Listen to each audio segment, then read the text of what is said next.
Oh, geez, this is a bit heavier than I thought it was. We're not right near the TV. Well, I was more worried about you, to be honest. Oh, but, really? Yeah. Oh, well, I have video evidence for any damages that may incur. But someone's excited. I'm very excited. I wonder why. Can't imagine why. I have no idea. I'm practicing because I need to get in practice. I've only got like a month and a half to get ready. For what? I don't know what you're talking about. For the next Zelda game. Tears of the Kingdom. Oh my God, I'm so excited from the gameplay trailer last night. I actually haven't seen it, so I'm really excited to watch it with you and chat. Hello, Mercury Cast and Gamma, and of course, Charlie Girl. How we doing? Hi, Charlie. Duck and run for cover. I should have. I didn't. I didn't even think about it, and then I saw the TV, and I was like, something or someone is about to get hit. I do have a Hylian shield at home, and I thought I'd bring that in there, but I picked up the sword at home and was trying with that and go, there's no way I can only use one hand to hold that. It's so heavy. Like, that was really deceiving. I was not expecting it to be as heavy picking it up earlier. But I think pretty cool. If it had like a bit longer handle, it might be a bit better. But yeah, it's definitely got some weight to it.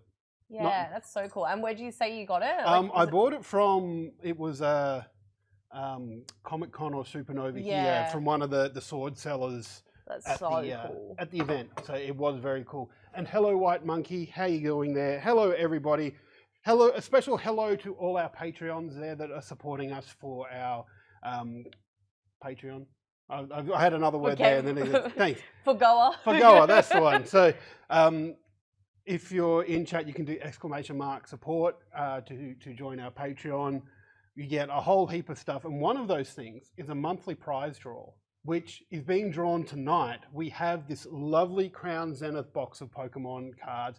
Hello, Gamey Gameface. Welcome in. You're just in time. We're about ready to draw this, I think. Yes. Because I think I'm very excited about this. And you can tell I'm excited because we've got this wonderful, wonderful question mark box here. I've written all the Patreon members' names in here, so they're all ready to go. I've folded them, so it should be pretty like shook up in there now. I think we're good. Let's just pull the band-aid off. Hey? Yeah, I reckon. Because we got a few of our Patreons in chat at the moment. White Monkey, Gamma, Drifter.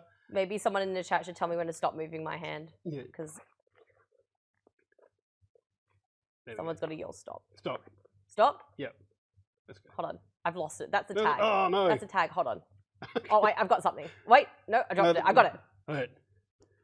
Who have we got? It is White Monkey. Oh, congratulations, White Monkey. You have won a Crown Zenith Elite Trainer Box Pokemon. So good Pokemon cards.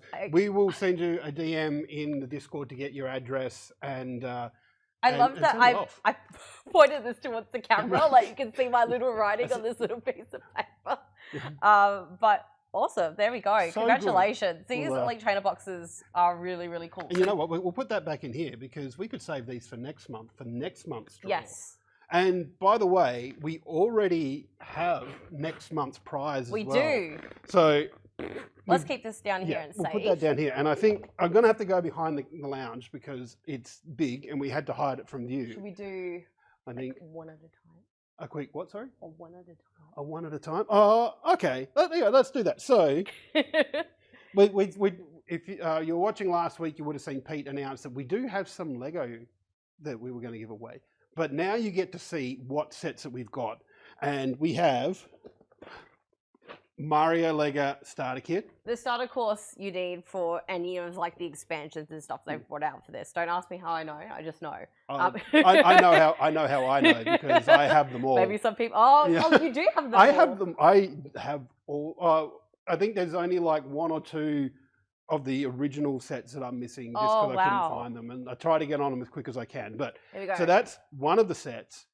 Second set, a Peach starter set as well. I haven't seen the Peach one before. It's so cool. Like Peach is the most recent starter set they had, and they released Peach's Castle and like Cloud and Icy sort of stuff. That's so cool. But wait, there's more. There's more. I'm unlocking the inner Demtel man in me. For those of you old enough to get that remark, we have a Luigi starter set as well. Now this one I have seen. This is really cool because it also has a pink Yoshi. It's so cool. Like all the Luigi's Mansion sets were just really, really cool. So cool. I only really remember when the Mario course first came out. Because there was all the big announcement about. Like I feel like And Luigi had a little bit of an announcement with it, but like the Peach one kind of didn't. But there is one more set as well, and that is actually Peach's castle. Oh, I haven't seen this either. Yeah. Hold on, I'm going to move it here so everyone can see the front of it. But this is so cool. So, like, for those who don't know, because obviously we've got these starter courses, how does it work? Like, why do you need, like, I mean, I know, but maybe let people in chat who maybe don't know, why do you need the starter course to play, like, something like this? So each of the starter courses has the Mario or the Peach or the Luigi figure, and they've got a little barcode scanner on the bottom of it. So when you get the enemies in there, they all have a little barcode reader on it. And the Marios or the little figures can jump on these things, and your figure will give off a sound effect. Oh, cool. So, and even it's got a screen on their like belly or something, isn't it? Yeah. And it is really, really cool. And God, whoever wins this on our next month's Patreon draw is in going for to a be treat. So lucky with this. White Monkey, I don't know the answer to if you're allowed to win next month as well, but I'm going to say yes, because as long as you're still a Patreon for next month, I don't see why you can't win again. Sure, that sounds good. Yeah. We'll find out. We'll confirm for you, I reckon. Yeah, but congratulations again, White Monkey, on winning the Crown Zenith Elite Trainer box there. It's nice and safe down here, don't you worry. That's it. And if you do want to be in the draw to win the lovely Mario Lego sets we got here, including poor Luigi, who's just like on the floor there. I didn't know how to. I can't position. We could just put him. Oh yeah, sorry. Yeah. He was the little brother that was being forgotten again, just down on the floor. He's Green Mario. That's who he is. Green Mario. Yeah. But yes, if you would like to go in the draw for our new Lego prize for our Patreon prize of the month, go and sign up to our Patreon account. You get that. You get your logo on the screen behind us. So all these people, all these avatars coming up is our current Patreon members. And if you sign up to the tier 3, you will get an exclusive merch drop just for our level 3 Patreons, which is in the works at the moment. It's a special bit with a special bit of artwork that's being designed by our Discord member June Hagar as well. Very exciting. And yes, the command is !support. Yeah, silly Charlie Golf. That's not the right one.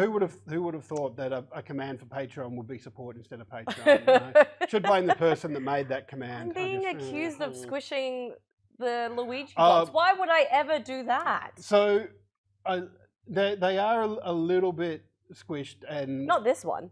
The Luigi one's fine. Yeah, the tops of them have been bent a little bit in transit, but all the Lego is still fine. That's it. I'm not squishing anything. No, we're not squishing the Pokemon. Why am I getting picked on? RSPCA gets onto you if you squish the Pokemon. Oh no, not the Pokemon. Well, what's been happening? Oh gee, I wonder. Let's have a chat. I don't think anything important happened last night. Does chat know if anything important in the gaming scene happened last night? Because I don't know. I feel a wrestling move coming on with this keyboard. Oh my god, I'm being threatened with a keyboard as we speak. But I think I am very, very, very excited because like Tears of the Kingdom, next Legend of Zelda game is only, what is it now, about 6 weeks away? Yeah, it'll be about 6 weeks, which is getting really close actually. It really is. And last night we had the producer of the Legend of Zelda series. My tongue just doesn't work. I'm that excited at the moment. But yes, the producer of the Legend of Zelda series, Aonuma. I always stuff up his first name, so I'm not even going to try. But he released a gameplay trailer that showed 10 minutes of gameplay from the new game. And I'd say, like, starting a look at, we'll bring it up and we'll have a look at Please show me, because I actually haven't seen it, only because I was streaming last night, so I didn't get to watch it.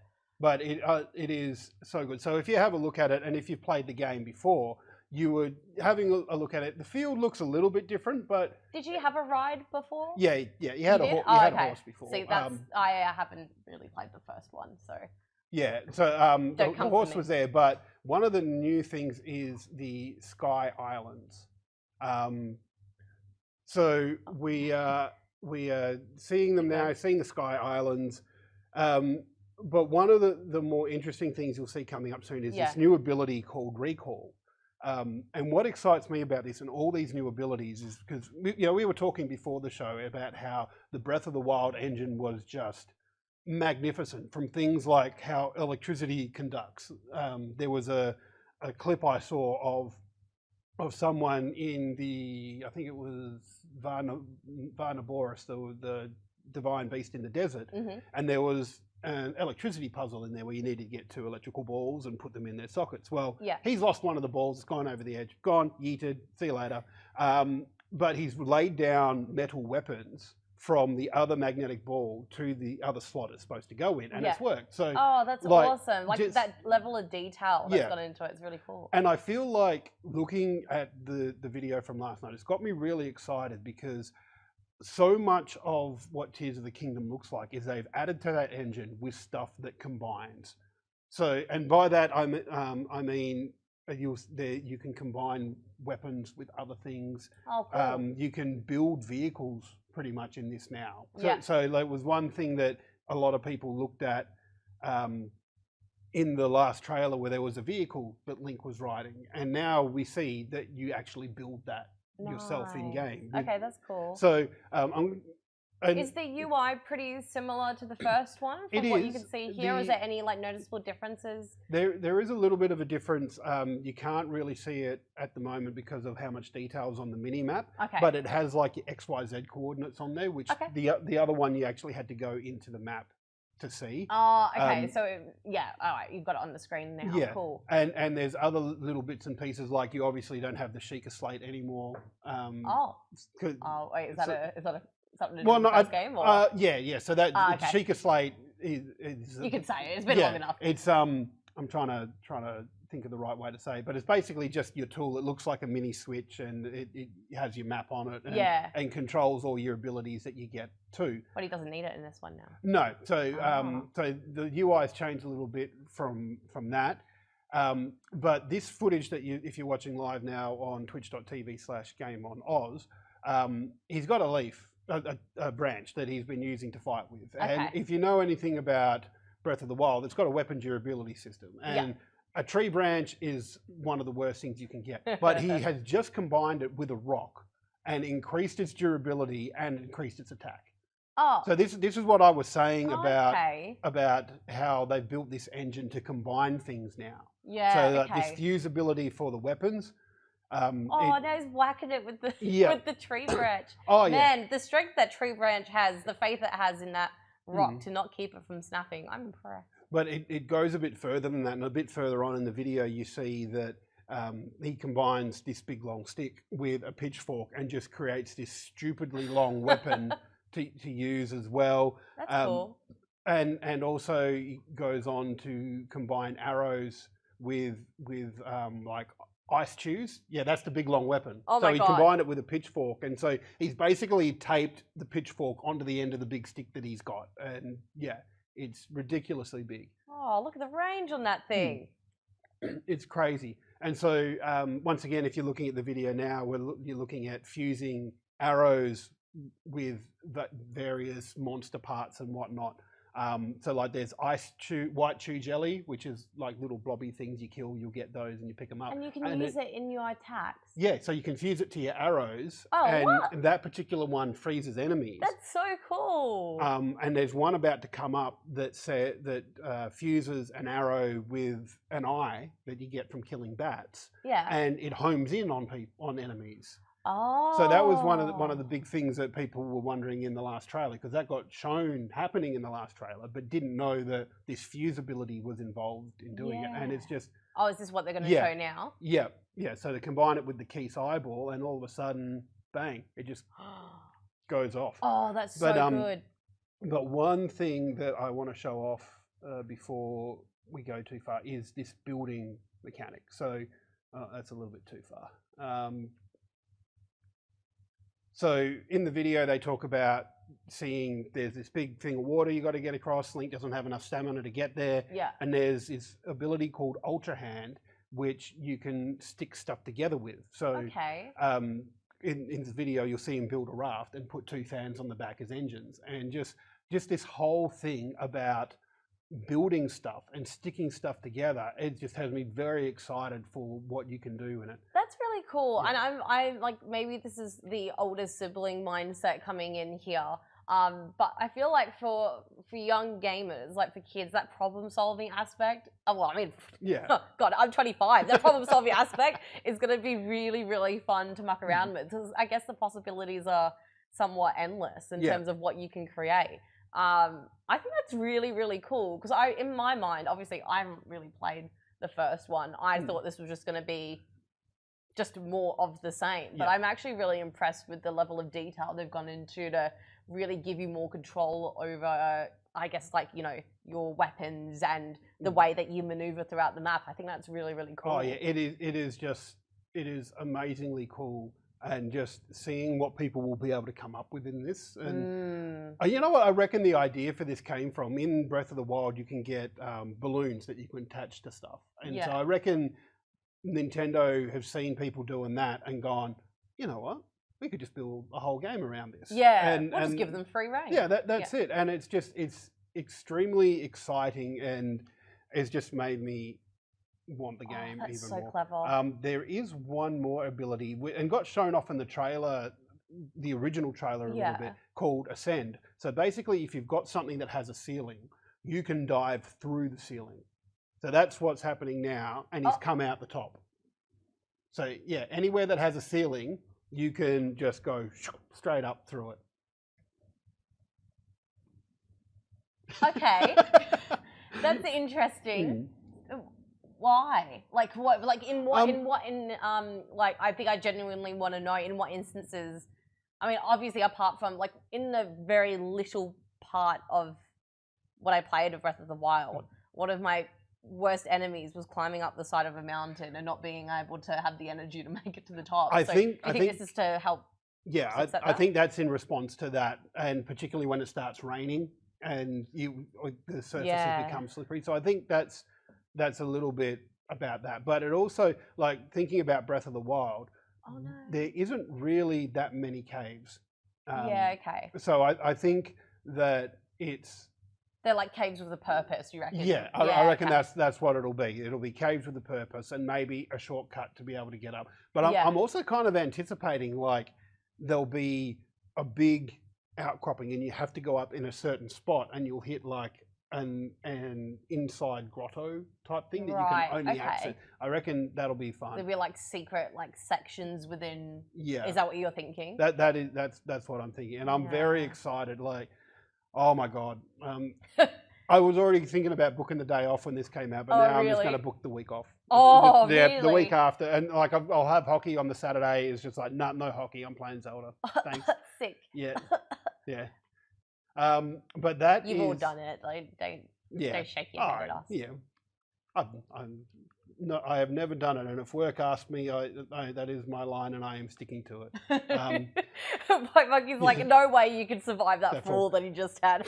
It's video games. If you dive into, from any height into water, you're fine. You're fine. Yeah, because like... Or a hay bale or something like that. That's it. You're fine. Exactly. But I will say, just quickly, the presentation didn't end here, because... I know it didn't. Once again, I'm super excited. There is a Tears of the Kingdom Switch, and I already have it pre-ordered. When I woke up this morning, I made sure, like, I was refreshing EB Games website last night, just so maybe somebody's awake, or maybe they put it on a timer so I can pre-order it. Yeah. But it didn't. But I got to pre-order it when I woke up this morning, along with the Tears of the Kingdom case and the Pro Controller. You got both? Yeah. Oh, so now I have everything Tears of the Kingdom on pre-order, because I've got the game, and the collector's edition, and the amiibo that's coming with it. Oh my god! Yeah.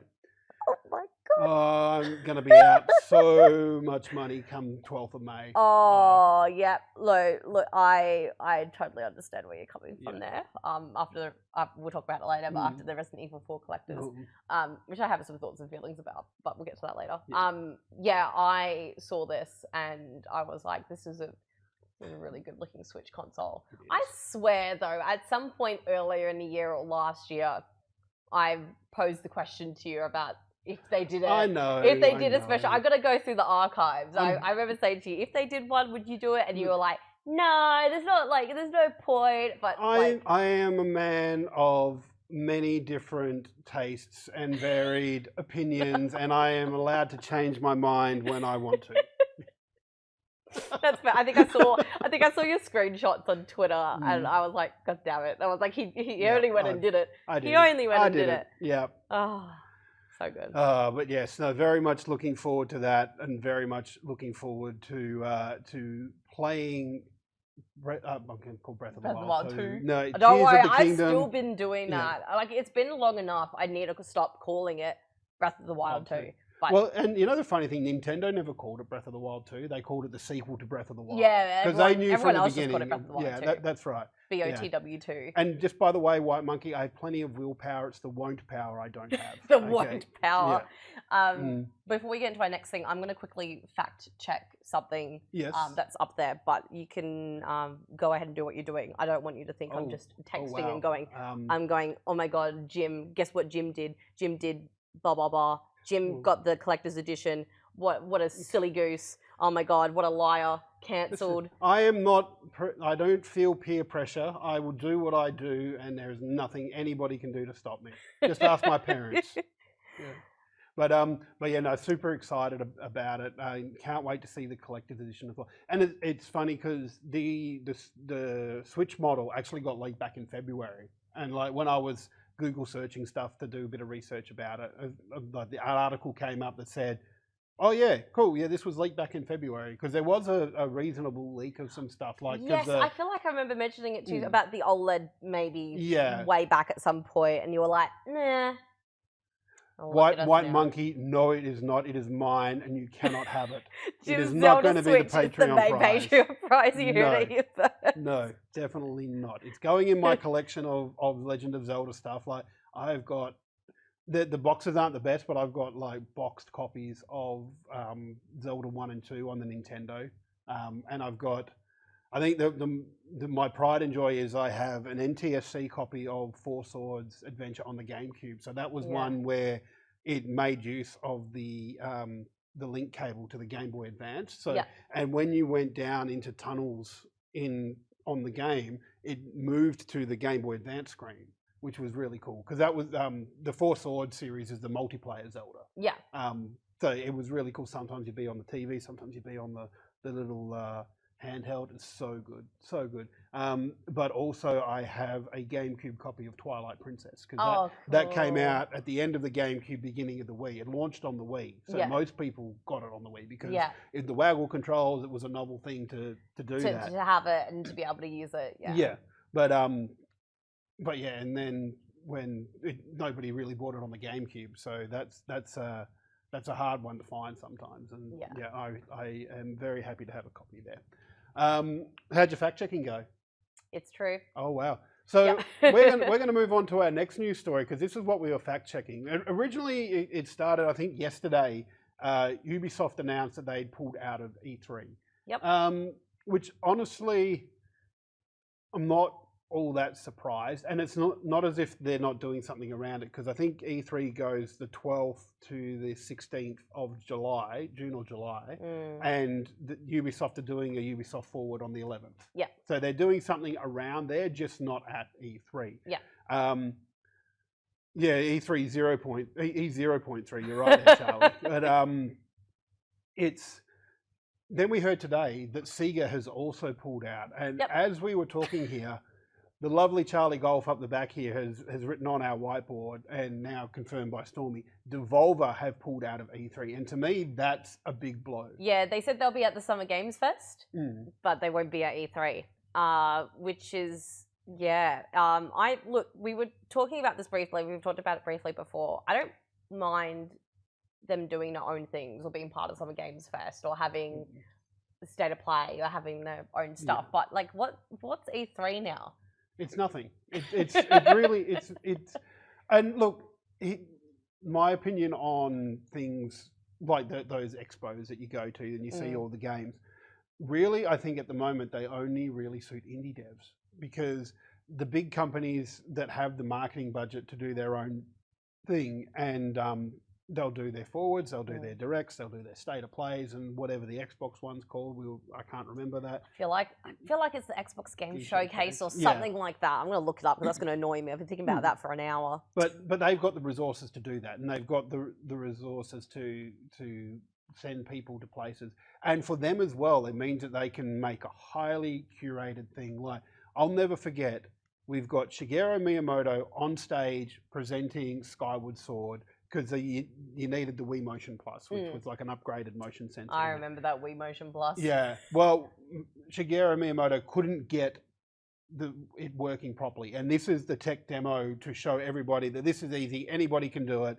And now when you do it, a pre-recorded thing, it's very, very highly scrutinized before it goes to air. It's like, and you know, the presentation that Aonuma did last night for Tears of the Kingdom, like they're sitting there going, oh yeah, Aonuma's playing this. I don't think he was playing that. Yeah. I think he did the intro and he picked up the controller and then they cut to somebody else. Playing. Well, I mean, like that, like you talking about the Motion Plus is like the live demo is a good example of a demo not going great. But did you see the one recently, the mocap, the live mocap that was being done with Unreal Engine? No. With this, is it the Hellblade actress?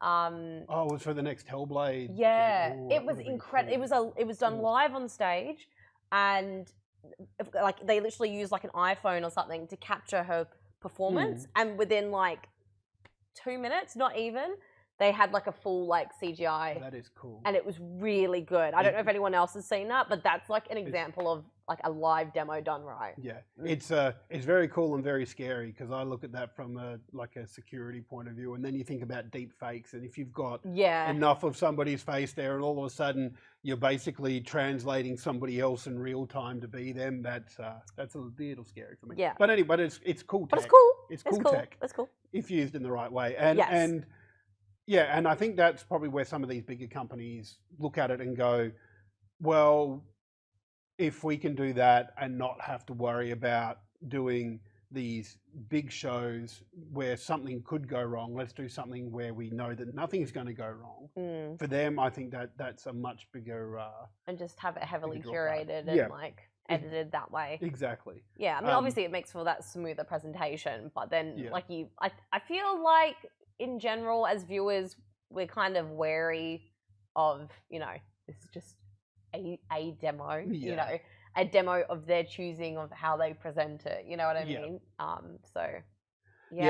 It's a very interesting thing, and I think to be honest, like we're seeing with Devolver pulling out, Microsoft, Sony, and Nintendo have said that they weren't going, and Sega pulling out. Those ones I can sort of go, yeah, cool, no worries. But the big one for me is Devolver pulling out. Because them pulling out at E3 with the pull they've got in the indie space, because I think that indies will be the driver of expos like this going forward, because they're the ones that need people to get hands-on with their game. They're the people that may not have the reputation that these bigger studios do for quality. So they want to get people playing their game and seeing their game. So an indie publisher like Devolver pulling out is a bigger thing to me than Ubisoft and Sega. Yeah. Well, this will be interesting. What's even left for E3? Does anyone I feel like we know a lot of who's not there at E3, but who's actually there now? I don't know. Let's have a look. That's probably an article somewhere. Who is actually at E3? Who's actually going to be at? Who's actually going to rock up to E3 this year? Except I can't read from this distance. No, that's Ubisoft's no longer attending. No, I want to know who's there, not who's not there. Drifter said Tencent pulled out too, right? Oh, it wasn't. It was a division of Tencent. Because that was in one of... What was it called? Infinite something or other. Come on. I didn't bring my glasses. I thought I'd zoomed in far enough, but obviously I haven't. Or was it this next one? Yeah, I knew it wasn't strictly just Tencent. It was like a division. Tencent's Level Infinite. Level division. Infinite. Yeah, there we go. Yeah, so, I was half right. I got half of the name right. Yeah. So let's have a look and see if we can sort out who's going. Not really. The Summer Games Fest there, I think. That's on the... Well, Xbox Game Showcase, that's what it's called. I was but right. is Xbox and Bethesda that might be the only thing that Xbox are doing there. Wait, is this all official? No, well, see, Ubisoft's there. I was going to say this must be an old one. Yeah. The Future Game Show, Wholesome Games. Yeah. So these are all the old ones. So yeah, I guess not many are there now. I think and really I think for years E3 has been on the decline because we have to draw the distinction between a consumer show and a trade show. And for years, E3 was the the trade show where the journalists would go and they get hands-on with the games and stuff like that. But things have changed. Like things were already changing. COVID really pushed it to change from the point of view that people do online events a little bit more. Yeah. And Kaiju Kai, thank you so much for that sub. 24 months, 2 years as a sub. Happy 2 years. I was going to say happy birthday, and I was like, "That's happy sub day." Happy subscriber second. No, I don't know.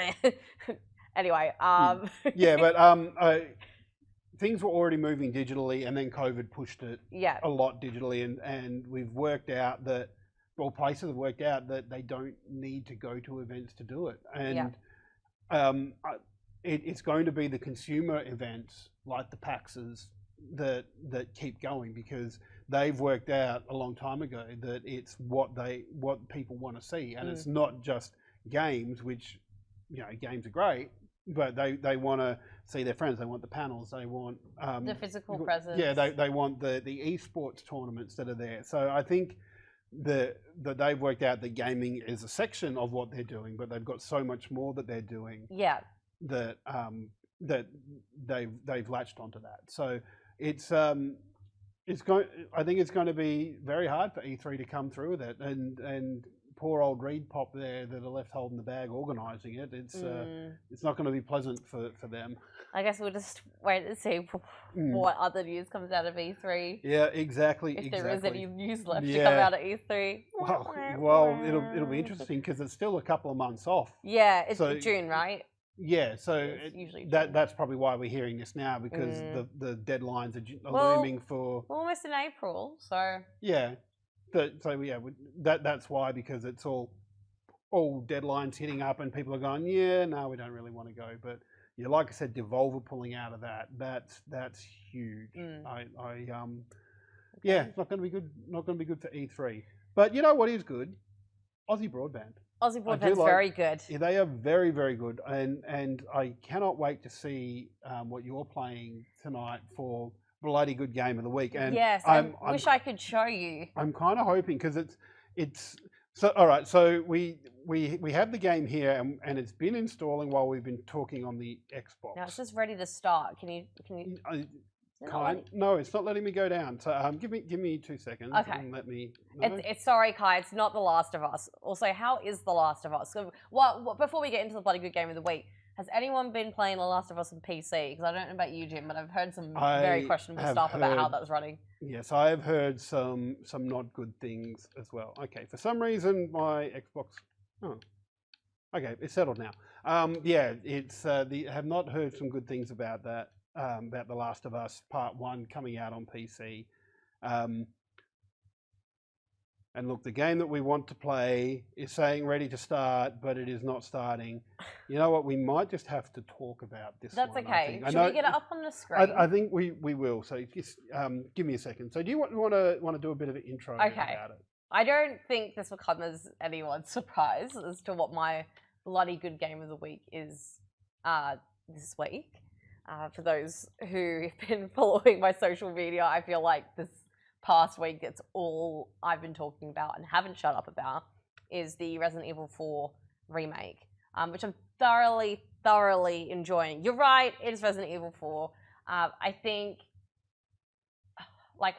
I'm one of those people that's like, okay, until I have the game in my hands, I want to make my own decision about it. But already on Friday, when we have reviews and stuff coming out, everyone was raving about how good it was. So obviously I was quite hyped, and the game has not disappointed. It is so good. Give it 2 seconds so you can just see how gorgeous this game is. I need to... Hang on, I'm going to have to stand up and do this. No, that's my fine. eyesight is not good enough. Resident Evil 4, for those who haven't played, is set after the events of Raccoon City in Resident Evil 2. And basically Leon is sent to some undisclosed, unknown part of Europe, and he needs to go save the president's daughter, Ashley. And it is very, very, very fun.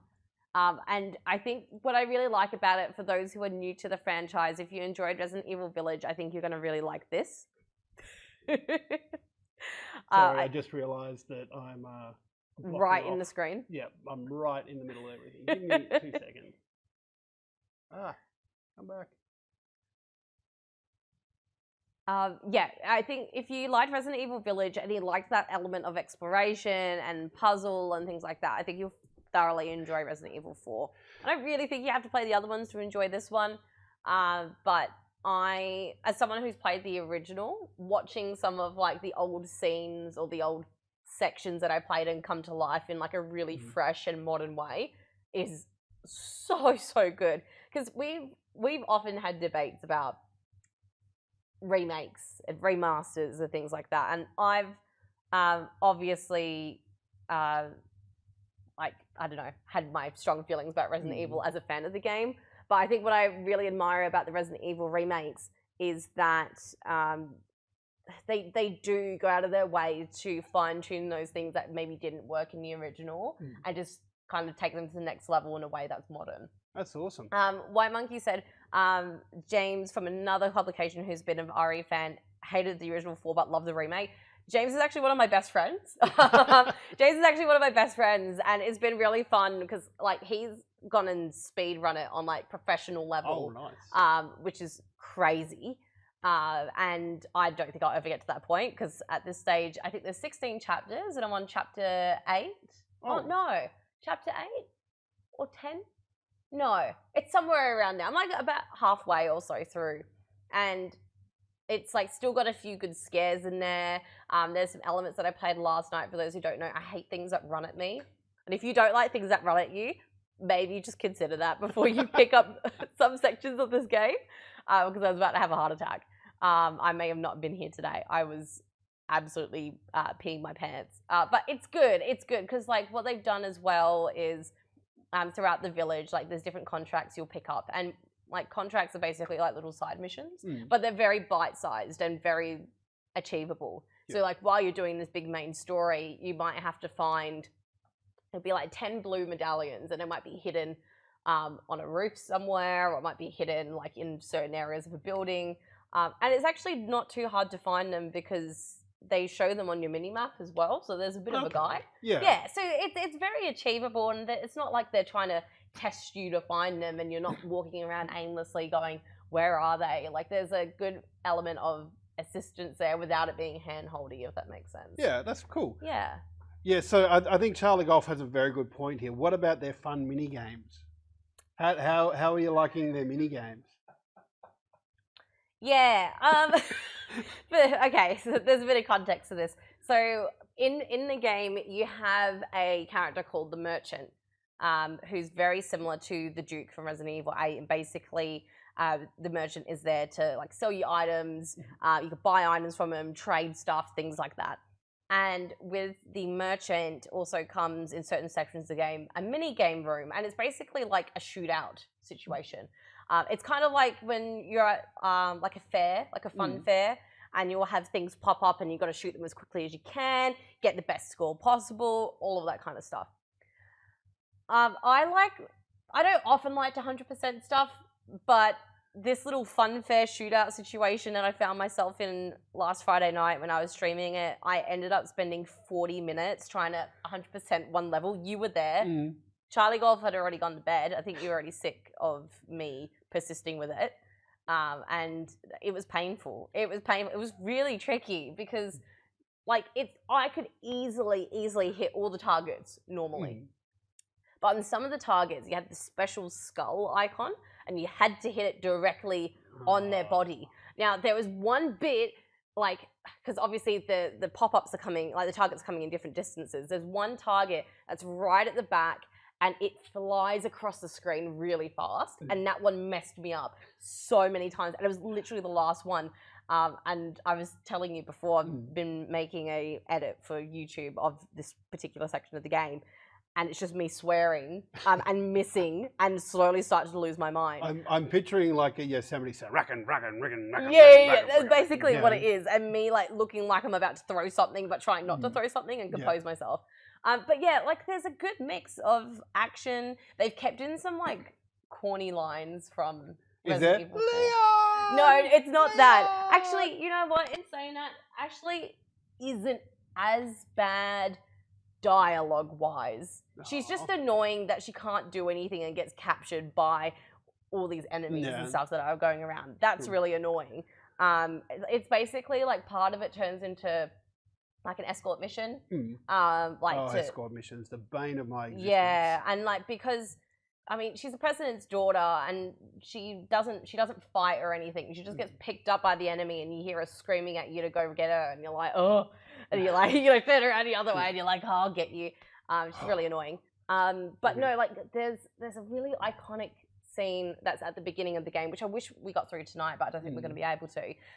After you do the first big fight in this village, there's a church bell that goes off, and then all the enemies stop fighting and they head towards the church. Oh. And then Leon goes, where's everyone going? Bingo. And it's so corny. like Resident Evil 4, like the original, was so full of corny jokes and stuff, and corny lines. And they kept some of them in this game, which I love. I love a little bit of corny. I did just finish Devil May Cry recently, and that is very corny. I don't think I'll get any cornier or weirder than that game. But this one still has like a lot of the heart of the original, but just makes it almost feel like a whole new experience of what you see on the screen. Because you're looking at this, and I wish I could show you like a side-by-side comparison of the original one. It's like night and day. I don't think you could ever go back to the original. So I do want to talk about the differences between the remake and the original, just as we say hello to Mr. Mumble, welcome in chat, Fat Gamer, thank you for dropping in and saying hello.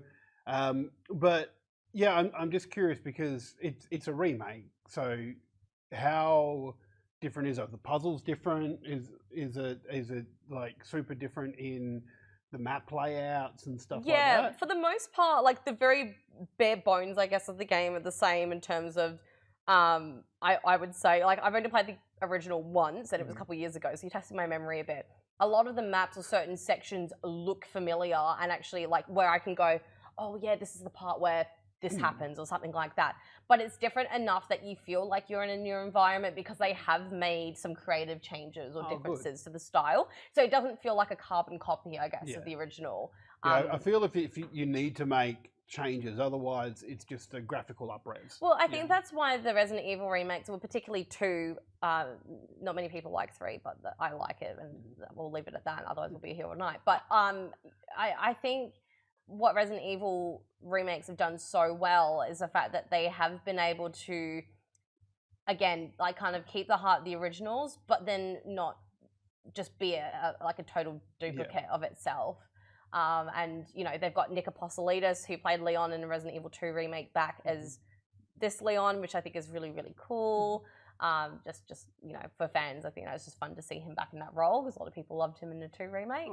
But yeah, so far so good. Really enjoying it. A lot of iconic boss fights and stuff have been fun to go through again in just a new way. Things look more terrifying, obviously, compared to, I think this came out 2004, the original. Oh, wow. So obviously a lot of things look and feel very different. Just a little bit of technological change. Just a little bit. And I'm trying not to be too biased, but the RE engine that this game and like Devil May Cry 5, the special edition ran on, is just unbelievable.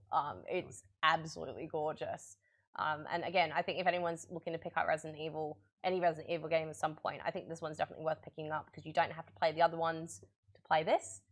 And yeah, there's a lot of exploration and fun to be had. And they divvied it up into chapters, which I don't think they did in the original one. So at least you can have little bite-sized pieces of game to play through at a time. Oh, that's good. Or you get carried away like me and play until 3 o'clock in the morning. So. Yeah. No, I am also prone to do that, especially if there's no like clear spot to leave things in. Yes, I find that too. Are you the same? Where unless there's a clear checkpoint or a clear end zone, or a clear like safe spot, like because there was one thing. I was playing the Diablo 4 beta on the weekend because I had never really played a Diablo game before, and I thought, I'll give this a go. What did you think?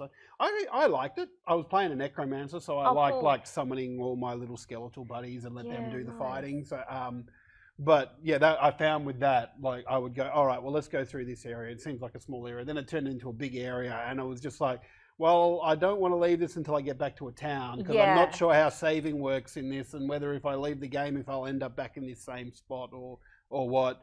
It is easier to get sidetracked in this game, but when you know there are clear points of points of interest or points to stop, it does make it a little bit easier to kind of, take a step back for a little bit if you need to. And it's good that you can come back to some of these older sections at certain points as well. So that definitely helps. But thanks, Aussie Broadband, for having us present our bloody good game of the week, which is definitely Resident Evil 4. You all should go pick it up. Absolutely.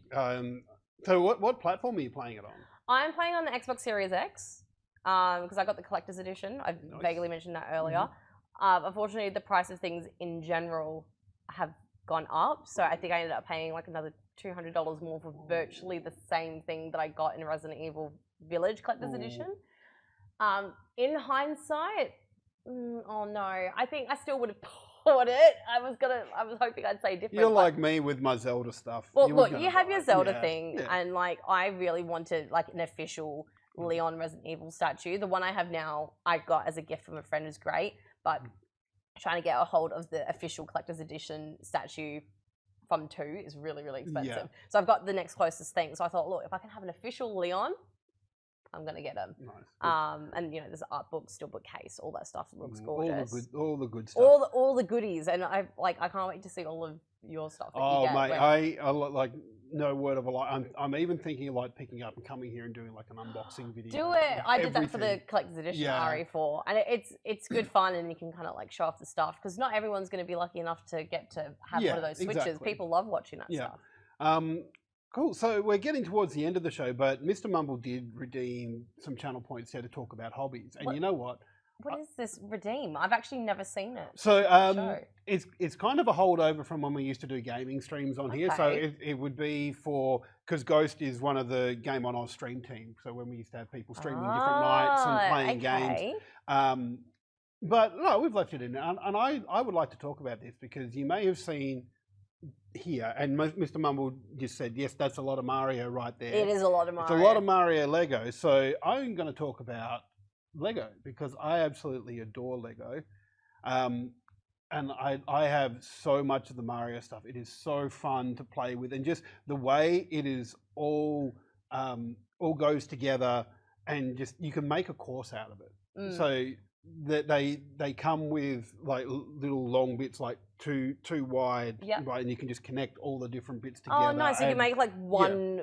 Like big course. That's it. So, cool. And so you can make like Peach's Castle and have that all together and link it through to one of the other Mario sets like Luigi's Mansion and because there was the Bowser's Castle one as well. So you've got like the red long bits to link all the lava bits together. It is so much fun. And if you two like Lego and like these Lego Mario sets in particular, we've got the Luigi starter set, the Peach starter set, Mario starter set, and Peach's Castle here.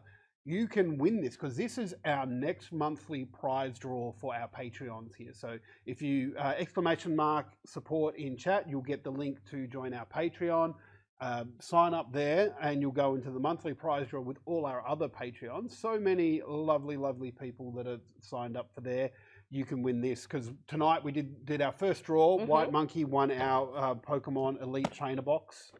Really exciting. Very exciting. It's still nice and safe for anyone who's telling me that I'm stealing it. I'm not. It's still sealed as well, that box of cards, by the way. I've actually never built my own Lego before. Really? Oh. Yeah, and I just bought my first ever Lego set like a month or 2 ago. I would really like a really big one day, but I thought, look, I've got these 2 little kittens. I need something that I can have somewhere maybe out of reach. So I bought one of those flower bouquet ones, which was really cool. So I'm excited, but I would love to have like my own geeky Lego set. And some of the other sets that they've got for Mario Lego as well, like there's a question mark box, but it's a Super Mario 64 one, but it opens up and unfolds. I've seen that, and it's got like 4 courses from Super Mario 64, so cool. And it is so bloody cool. And there's a really big Bowser one, I think, as well. Yeah, I don't know how big he gets. He's like, about this big. I also have that one. Of course you do. Of course you do. Mr. Mumble said, "Love you guys for your information." We love you too. Thank you. Mr. Mumble said, "I have 2 90-liter containers of Lego and no Mario. What's wrong with you?" Like, and no Mario.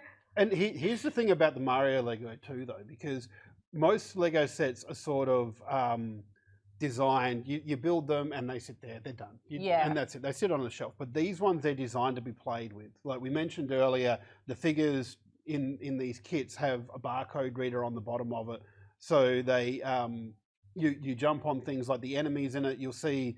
Like this Luigi set, it's got a boom boom, it's got like a ghostly Goomba type thing. Even the question mark block, they've got barcodes on them, and your little figure jumps on them, and if there's like a coin block, you'll get the coin sound, you'll get the enemy sounds when you jump on them. It's just, and even like, because they all start in a pipe. And you scan the pipe and you get the sort of sound effect. Cool. It's really cool. But yeah, if you want to be in with a chance to win this, jump on our Patreon. Yep, get onto it, and then we'll draw it next month, and that'll be really fun to see who gets to go home with some new Lego. I'm kind of jealous. I know, and I did ask Pete the other week. We can't enter. Like we can't go sign up for the Patreon and get this stuff, which I was very disappointed about. I really wanted to. It's all right, next time. Maybe we should do a stream that has like a Lego building. Ooh. Yeah, I think we can do that. Yeah, we'll just actually there's a Star Wars one coming out soon that I'm going to get. God. So which one? It's the Super Star Destroyer Executor, but it's before anybody gets like ideas about how big it's going to be. It's only $100 set, so it's not going to be. Oh, okay. Huge. I thought you were talking like UCS level. Oh no! I do have that Star Destroyer though. That's like the $1,000 Star Destroyer. It took me a week to put it together, and that was like a week solid of working on it. It was so good. Oh. So much fun. That's intense. You could leave go and be eligible. Look, I love Lego, but not that much. Not that much. No. I think I like doing this show. I think I like doing this more too. Than I like Lego. Besides, I've already got all these sets. Okay, you have to brag. Like no. I'll brag. I like my Lego. I love my Lego. And if they ever release Legend of Zelda Lego, watch out. Oh, you're absolutely done for. You have to probably build a whole other room where you're living and just have cabinets. I said this before. I built new shelves in my streaming room at home because I needed more shelving space, and they're already full. I have no room for extra stuff. But anyway, but thank you everybody for watching. It's been a pleasure talking everything. I'm super excited for Zelda and a little bit worried about E3, but we'll get through that. Thank you so much to Aussie Broadband for the bloody good games of the week, and I think that'll be about it. Because I'm sure you want to get home and play more Resident Evil 4. Yes, I've got a lot of gameplay to sift through from my last few streams. Like, doing a 6-hour stream, I don't recommend. After a full day of work, don't recommend it. But you know what? It was worth it. It was so worth it. Make sure you check out any of our stories and reviews on GameOnOz.com. And obviously, if you want to listen to any of our previous podcasts or watch any of them, make sure you check out our channels as well. But thanks to everyone for tuning in. Anyone that's subscribed and resubscribed to the Twitch channel as well. And like you said, if you want a chance to win our next monthly draw, make sure you check out our Patreon page. And White Monkey knows exactly where it is. As we go away, don't forget to save.